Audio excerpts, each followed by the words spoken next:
Assalamualaikum anak Dacil, bertemu lagi bersama Bu Guru Dacil di channel YouTube Bu Guru Dacil Bunda Rakila. Anak Dacil, bagaimana kabarnya hari ini? Semoga kita semua dalam keadaan sehat ya.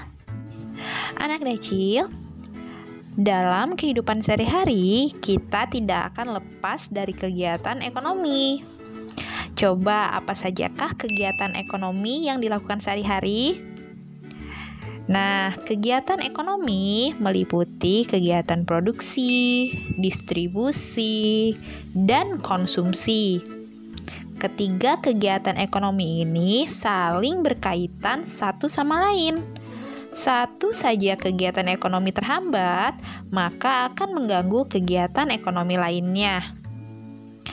Di video pembelajaran kali ini, Bu Guru Dacil akan membahas mengenai pengaruh kegiatan ekonomi terhadap kesejahteraan masyarakat pada materi kelas 5, tema 8. Langsung saja yuk kita mulai pembahasannya.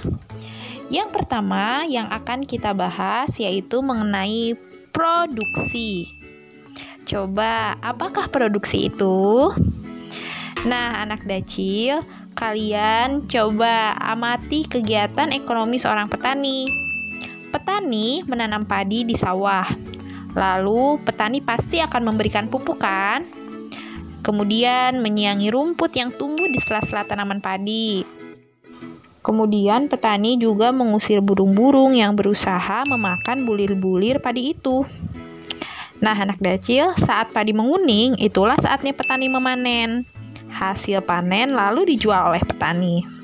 Nah, dari cerita tadi, ilustrasi tadi tentang petani, si petani tadi telah melakukan kegiatan produksi. Jadi, produksi adalah kegiatan yang dikerjakan untuk menambah nilai guna suatu benda atau menciptakan benda baru sehingga lebih bermanfaat dalam memenuhi kebutuhan. Nah, anak Dacil, kalian tahu tidak? Orang yang melakukan kegiatan produksi itu disebut produsen. Kalian bisa berdiskusi dengan orang tua, dengan teman, untuk mencari contoh lainnya dari kegiatan produksi yang terdapat di sekitar tempat tinggal kalian ya. Oke, kita lanjutkan ya. Kegiatan produksi berpengaruh terhadap kesejahteraan pemilik sumber daya ekonomi dan produsen. Sumber daya ekonomi adalah barang atau jasa yang dapat memberikan manfaat atau keuntungan. Sumber daya ekonomi dapat berasal dari sumber daya alam atau sumber daya manusia. Sumber daya ekonomi dapat diolah menjadi modal dasar pembangunan. Bagi pemilik sumber daya ekonomi, adanya proses produksi memungkinkannya memperoleh balas jasa. Balas jasa ini berupa sewa, bunga modal, atau gaji.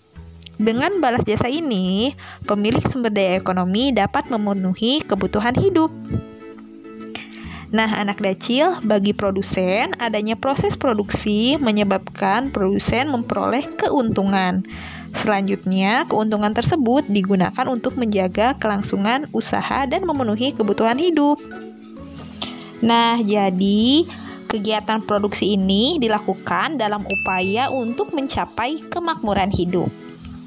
Kita lanjut ke kegiatan ekonomi yang kedua, yaitu distribusi. Anak Dacil, setiap hari pasti kalian makan, kemudian mengenakan pakaian. Bahan makanan tersebut dihasilkan di suatu tempat tertentu kan? Pakaian yang kalian pakai juga diproduksi di suatu tempat tertentu atau di tempat produksi tadi.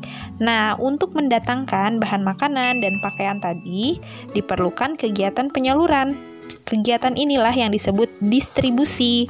Jadi, distribusi adalah kegiatan menyalurkan hasil produksi dari produsen ke konsumen.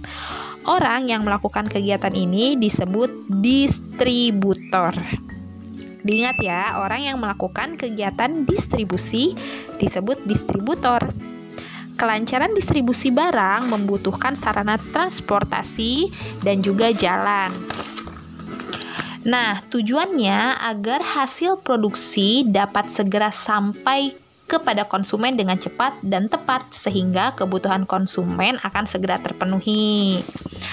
Oke, jadi kalian sekarang sudah tahu ya, tadi yang pertama produksi, kemudian distribusi.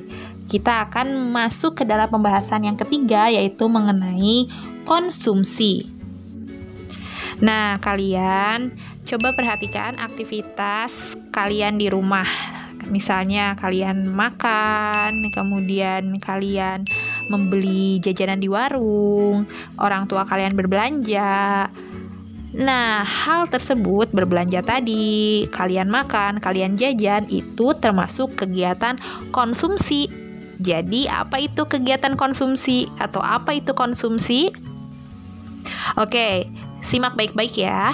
Konsumsi adalah kegiatan manusia mengurangi atau menghabiskan nilai guna suatu barang atau jasa untuk memenuhi kebutuhan. Orang yang melakukan kegiatan konsumsi ini disebut dengan konsumen. Oke, jadi untuk mengonsumsi barang atau jasa, masyarakat mengeluarkan pengorbanan tertentu.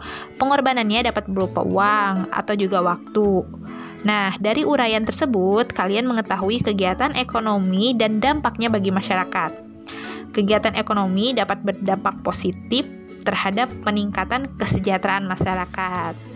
Anak Dacil, jadi kalian sudah paham kan mengenai kegiatan ekonomi, produksi, distribusi, dan juga konsumsi. Diingat baik-baik ya, setiap barang yang sampai di tangan kalian itu memerlukan 3 proses tadi, yaitu produksi, distribusi, dan sampailah pada kalian sebagai konsumen yang mengkonsumsi barang atau jasa tadi. Oke anak Dacil, sekian untuk materi kali ini ya mengenai kegiatan ekonomi yang dapat meningkatkan kesejahteraan masyarakat. Semoga video pembelajaran kali ini bisa membantu kalian untuk memahami materi mengenai kegiatan ekonomi ini. Mohon maaf apabila terdapat kekurangan dalam penyampaian video pembelajaran kali ini ya. Sampai bertemu di video pembelajaran selanjutnya. Wassalamualaikum warahmatullahi wabarakatuh. Dadah.